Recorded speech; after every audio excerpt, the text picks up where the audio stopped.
because that's what you're making all your decisions off of. And if you can't do that, if you can't draw semi-real or like kind of follow the rules closely, then you want to evaluate like, well, what are the rules that you're breaking for your style, right?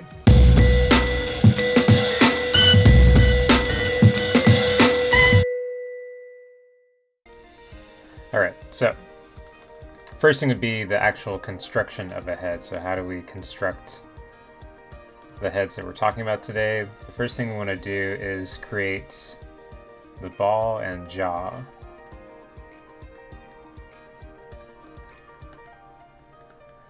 So this is a pretty standard one in terms of there's not really like a likeness or even like a type of head kind of established or attached to this yet.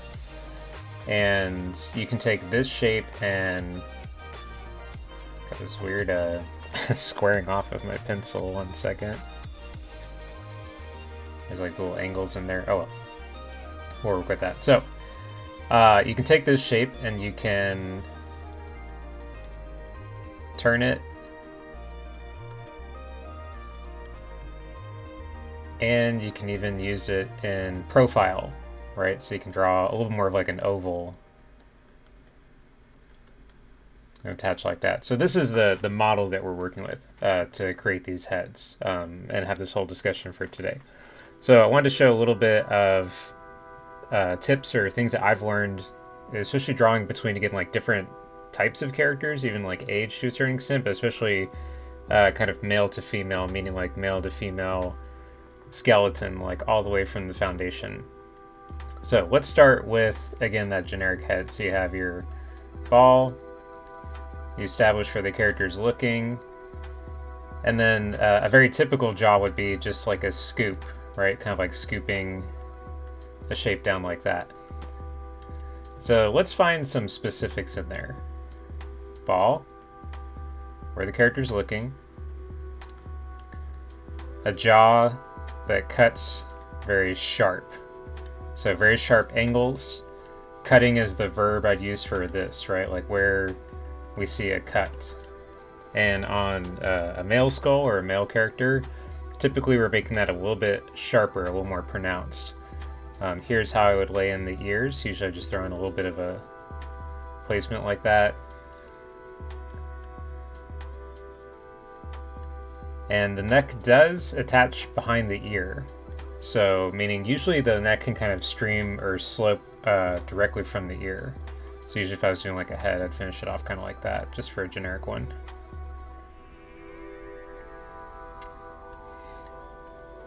So here's our symbol for male.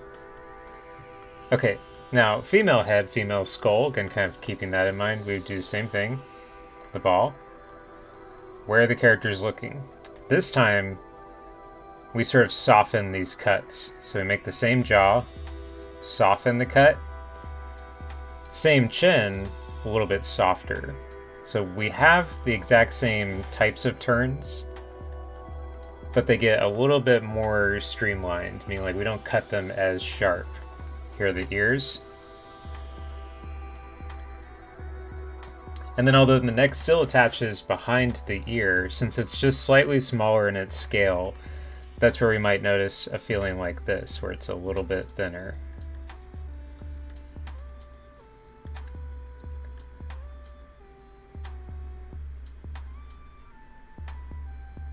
Okay, let me double check all this is catching over there. Yep, cool. What's up, Josh? Good to see you.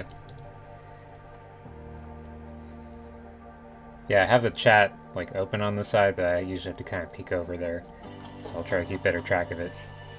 So yeah, this would be a little bit more feminine. So we have one that's a little more male, where the cut's sharper, and then also the chin's a little bit more pronounced, a little bit flatter. We still have those same types of moves on the female skull. Oh, it's Dave. What's up, Dave? Oh, looks like Josh. There you go.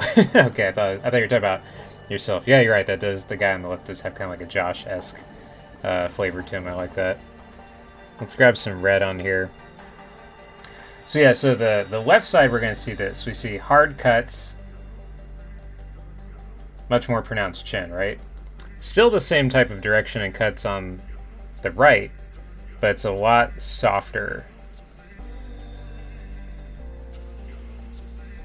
So this is usually how I'd make a distinction not only between sometimes gender or type of character, but even across age. So for instance, if we were making a younger character, we could soften those features as well.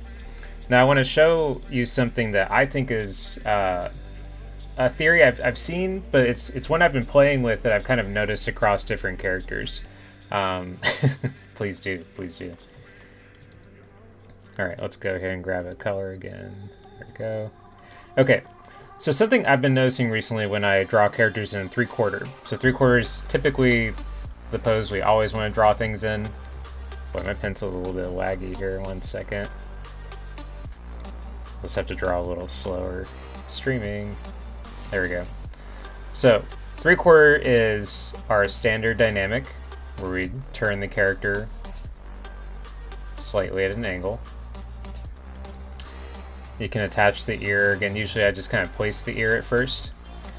So something I've been noticing when I draw characters at 3/4, kind of male to female or across those different body types, is I notice that on the male head, let's actually draw both of these sort of like light gestures of the head in the same way, and then we can see how we modify them. So there's one ball. Here's the other. Okay, so something I've noticed between male to female is from the skull, we're going to see a more pronounced brow on the male. That's something I think we can kind of reflect on from observation, and then more importantly, a lot of us would probably even do that if we were thinking about what I usually call like the Gears of War character versus, of course, like a softer character design. So what we're going to see is we're going to see a much sharper brow, so that sticks out more. And then what I've been noticing recently is that when I go to do the side, like the cheek going into the chin, that in theory, if we were to like drop what's called a plumb line, I mean like kind of a straight line down, we kind of would see something like this where the brow sticks out a little bit more than the face. So I mean like the cheek is a little bit sharper, the brow's like more pronounced not only in its sharpness, like the way we actually see it definition wise, but also like pushes out a little bit more. Then we give the male skull or the male character chin, and then of course the angle we want to be a little bit lower. So I mean like we want the jaw to be a little bit lower, the angle cuts a little bit sharper. So it's not 90 degree, but definitely cuts a lot sharper. Here, of course, is our ear. Now over here, on the more feminine character, a nice distinction between the two. And the whole point of this would be not only are we trying to refer to biology, like things we would see from the skeleton, but also to just establish really good read. So I mean, like I want to be able to see, instantaneously, especially across different scaling, like a smaller character, like small on the screen or paper versus larger. The whole point would be to make this very, very easy to see and read. And so what I've noticed is that when I'm designing female character, doing a turn, a good read, a good look for that would be, one, you're going to have a softer brow, right? This is due to the shape of the socket between a male and female skull. So the male skull has kind of more of it's almost like a sunglass lens socket, like that. And the female skull has the same, again, cuts and angles, but it's a lot rounder. It's got like a little bit more of a round shape. So softer on the brow, but the one thing that I really like recently is doing this, where you actually oftentimes see the cheek is also softer, which results in it kind of coming out a little bit farther than that brow. So now if we did the plumb line like this, we'd notice that it's actually the brow that's a little more pushed in. Actually, I'll put it right there. Put this out a little bit more here. So again, the brow is a little bit more pushed in so that the cheek is actually the part that's going a little bit farther out.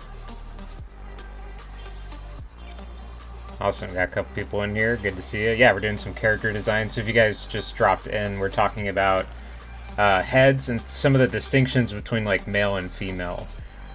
So on, again, female profile, especially when we talk about like the 3/4 angle, the brow's a little bit softer, and then we notice that the cheek kind of sticks out more. The chin, again, will be a little bit softer. The angle of the jaw, this is a really good one for the actual skull. The angle of the jaw cuts higher, meaning like it kind of tilts or pitches, as I sometimes say, a little bit more. And then even instead of like kind of a square cut like that, we'd go a little more gradual to that ear. And here, of course, is the ear.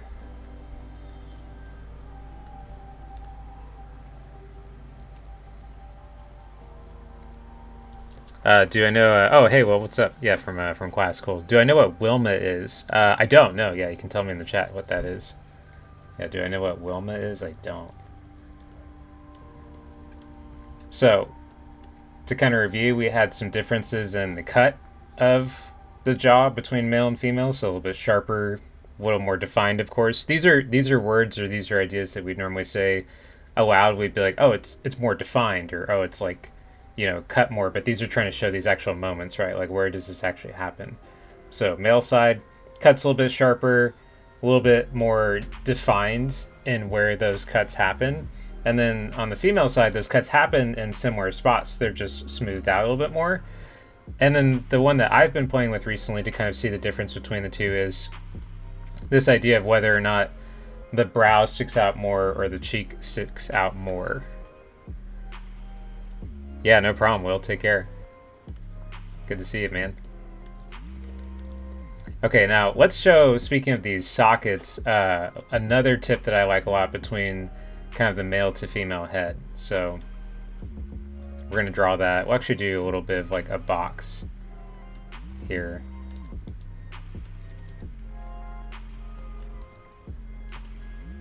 So let's say we have two boxes. Here's one. We're not going to go too crazy queen. Here's another one. Okay, so once again, male, female. We'll get some numbers on here.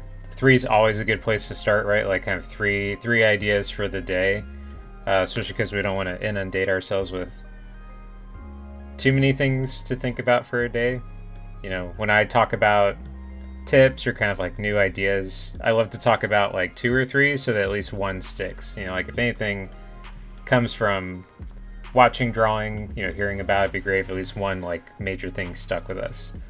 Okay, so one tip there, got another one here. Again, this is kind of male to female, or just even across different character designs. I can't stress enough that this is also just about, you know, variables you play with. Like, you know, if nothing else, take away from this that where the brow lands and where the cheek or the side of the face lands, like which one sticks out more than the other, you can play with that a lot, especially even across like different body types. Okay, so one more really good one would be because of this socket shape. So again, a male socket on the skull kind of has this sunglass lens shape. It's like a lot sharper. And then the female side will have, again, just as many of those cuts or those ideas of geometry in it, but it's a little bit softer. So it kind of has like a little bit more of a round shape to it. So where that impacts the eyes themselves is in a really cool way, which would be, let's say we had an eye. If I was going for, again, like my kind of, you know, hyper male in a way, or mean like a really like good male read, that'd be like a Gears of War thing, as I call it, where it's like just very, very obviously male kind of character. To help with that, since we talk a lot about angles on the skull, we would want to kind of treat the eye the same way, right? Give it like a lot of nice kind of cuts and angles. So here's like a very general eye. There's a little bit of lighting in there. Okay. So what we see is because of that socket shape, the eyebrow actually sits a little bit lower. So it'll kind of sit lower or closer to the eye itself. So here's an example of how one of those eyebrows could look.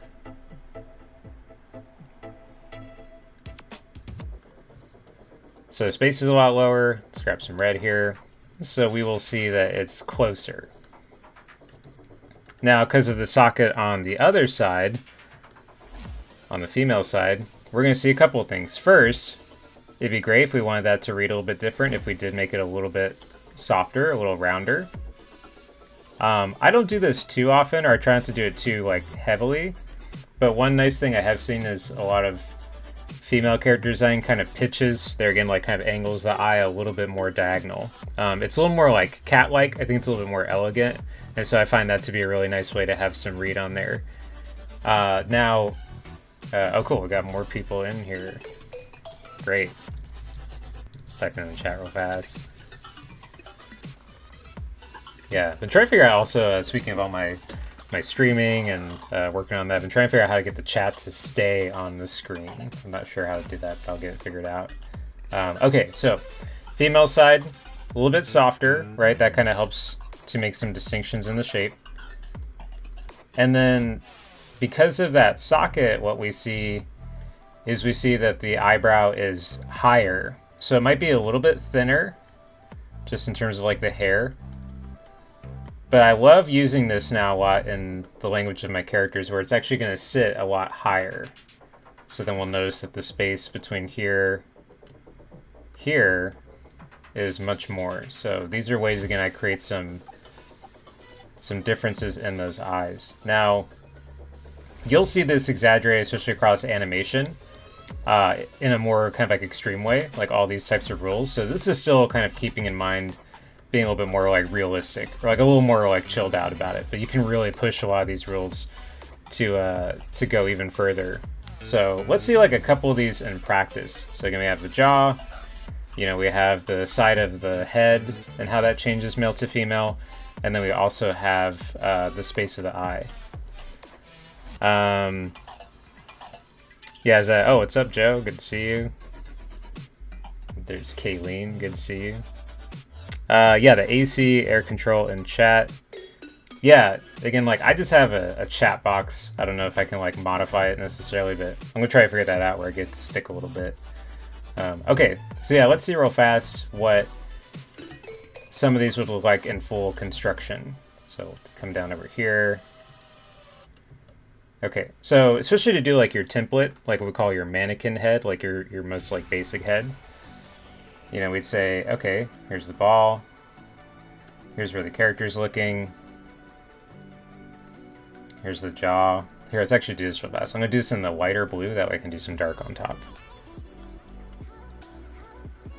There we go. So ball, where the character's looking. Jaw, again, this is generic, so not quite a gender or likeness yet. And then let's do one here. So that one, we can see how important this structure is, like how to start like this is very important, and then also how it just gets modified depending on what we want. There's there. Okay, now something I talk a lot about when I'm drawing a head is that I don't often draw like that line for the eyes like all the way across. So usually what I want to do is I just want to put like a little line for what I call the tear ducts, like where the corners of the eyes, like if you can see it on the tiny camera, like where those line up. That's more important to me than like kind of running that line all the way across. So I would typically do something like that. So here's a little line. So we're gonna make one, again, that's more male, one that's a little more female. So same thing, here's a little bit of line.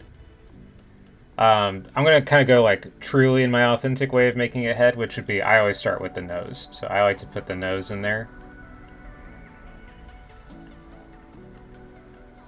So there's a nose. Again, I'll go over this with some black too. These are kind of just like my basic lines.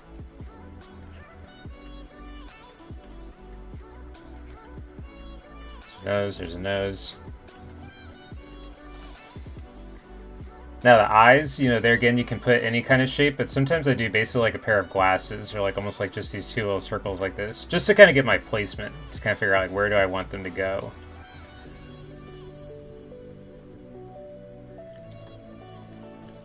So again, we're kind of shooting for the mannequin head idea. Okay, and then last thing would be, here's a mouth.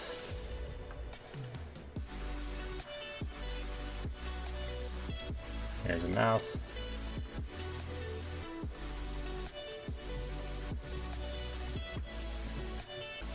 And then I'll modify this, but let's put that low brow on the male one. little bit of a higher brow on the female one.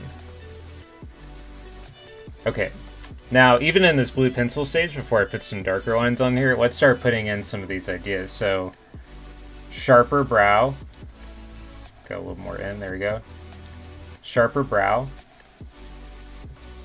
Cheek is a little bit flatter. I mean, like it kind of pushes into the face a little bit more. Square chin or flatter chin. Lower jaw, I mean like the jaw is at a lower angle, and then it cuts sharper. Now over here,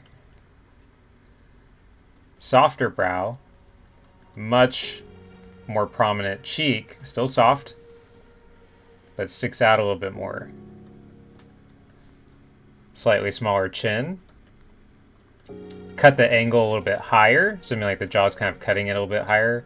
I don't know how to say this word very well. It's the type of word I'd want to probably like Google it, but the term for like the cut of the angle of the jaw I think is called like goignol. Goignol. So as we would say, don't quote me on that. But yeah, that's the term we use for like how that angle is pitched, male to female, or even like across yet children, things like that in different design. So go a little bit higher on that angle, cut higher, and then instead of like a square cut like that to the ear, it's a little more gradual. Here's the rest of the head, so we'll start doing some black on here in a second. This is pretty, again, authentic to like the way I would start the character. Whenever I say that, like what do I mean by like, oh, this is very authentic? It's true that like when I'm showing something or talking about something, I try to be a little more general. Like I try to be more universal, because I don't always want to make it seem like, oh, this is like exactly the way I do it, so then like you should do it that way as well. Like it is kind of important to me to show like a very general way of doing these things, something that I think you could change the style of. So even that said, even in this like blue pencil stage, I would start to probably figure out the eyes a little bit. So I put my flatter, again, like a little more narrow shape.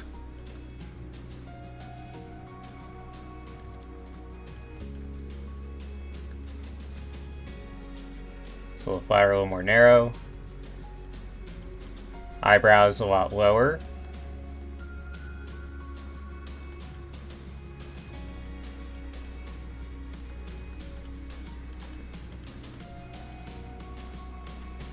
Over here, rounder. So rounder eye. The eyebrow higher. And wouldn't have to go that far. We can go about there. So one thing I stress a lot when I'm talking like this or about this kind of topic would be, it's not just necessarily, you know, like male to female.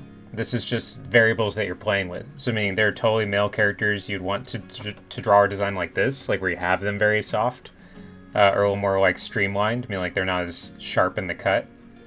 And then vice versa, you'd want to draw female characters like, I talk a lot about Atlantis. That's one of my favorite movies, my favorite Disney movie. And there's some really nice like kind of cuts in those female characters.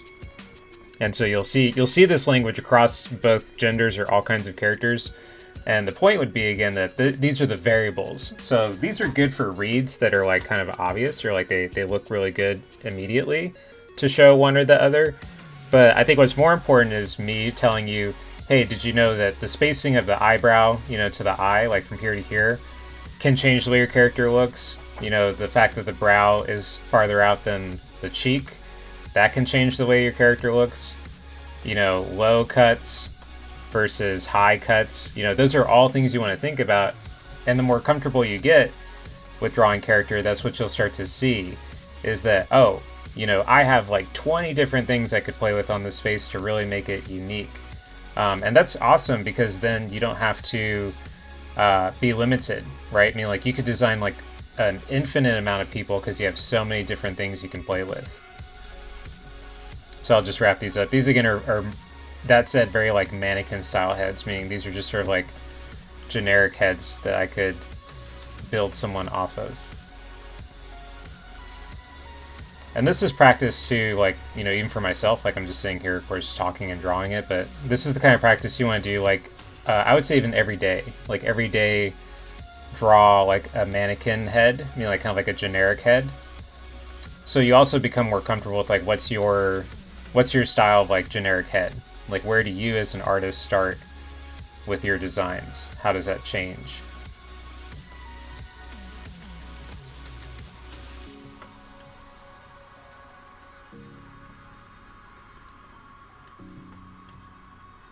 Here's the ear. The ear has 5 cuts. If you wanted to play all of them, like you wanted to try like all the cuts, it's 1, 2, 3, and then 4, 5. And again, play that up. Like, is it 1, 2, 3, 4, 5? Is it even? Like 1, 2, 3, short 4, 5. So you could take those, again, like elements or variables and play with them to change designs. I think about this a lot because, of course, I draw, for those of you that know my personal work, I draw like goblins. And so I'm always thinking about like the different ear shapes from one to the other. So there's the male head. Let's also include the neck. So there again, the neck connects behind the ear. The whole head or neck does sit kind of at an angle into your body, so you want a little bit of angle there. Here's like that little shadow under the chin. Okay, and then over here. These are conservative again. For someone like me or the way I'm talking about this, these are very conservative decisions. So you could really play or stretch these decisions a lot to like make your characters look even more and more varied. But I'm still trying to keep it in like semi-real territory. And the other thing I should point out, especially for truly those of you in the room that I work with, people that I talk to a lot about your art, don't forget you always want to be able to do this too. Like for as much as you have a style or like a way that you think and draw, you definitely want to have an ability to draw something semi-real, like almost realistic. That's very important to have. Because that's what you're making all your decisions off of. And if you can't do that, if you can't draw semi-real or like kind of follow the rules closely, then you want to evaluate like, well, what are the rules that you're breaking for your style, right? So the better you understand the realism part, the even better you can stylize, because now you know all the rules that you're playing with.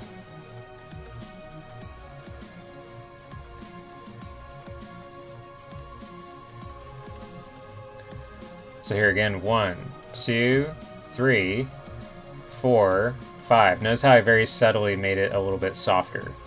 Again, you can take the shape language of any of these lines and make them harder, make them sharper, make them softer, make them more round.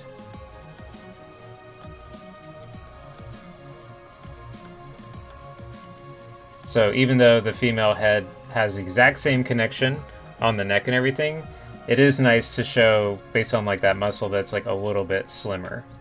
So it'd go just slightly slimmer in that. And then even if you do that generic shadow like this one, I tend to make this one sharper truly because of course as men we have a little bit more of like an Adam's apple. There's like a little bit more of a sharp shape down there. Here you can get away with like a nice kind of softer shadow like that. Okay, so that's the 3 tips in practice, and I'll draw on here real fast. This is one that I've been kicking it around, meaning like as someone who talks and thinks a lot about drawing and shows it off and stuff like that to things like this stream. I try to come up with like, oh, what's a theory like I want to kind of create or invent or a theme I see, and this is one that I see a lot. Is this one where it's like I want this one's head's tilted a little bit and I could pop it more, but just see the idea of like this is kind of a little bit more inside than the cheek. And then over here, this is a little bit more inside, or excuse me, this is a little more outside, and the cheek's a little more inside. So there's some differences in like how much that cheek is softer popping. So 3 tips, take away one of them right for the day. That's a good way to walk out of any type of demo or lecture. And the one with the spacing of the eye, again, is one of my favorite ones. I don't quite remember where I heard this or if I have heard it from multiple people, but that's become one of my favorite ways to show like some difference in character. So I think we're going to go ahead and wrap it up for today. It seems like a nice little time to end everything on. But yeah, thank you guys so much for being here. Thanks for all the little bit of chat in there. If you ever have any suggestions, I'm happy also in the chat. You can type some stuff that you want to see me work on in the future. But I'll be back next Wednesday. Thanks again. I'll see some of you guys soon, and otherwise I'll see you next week. Take care. See ya.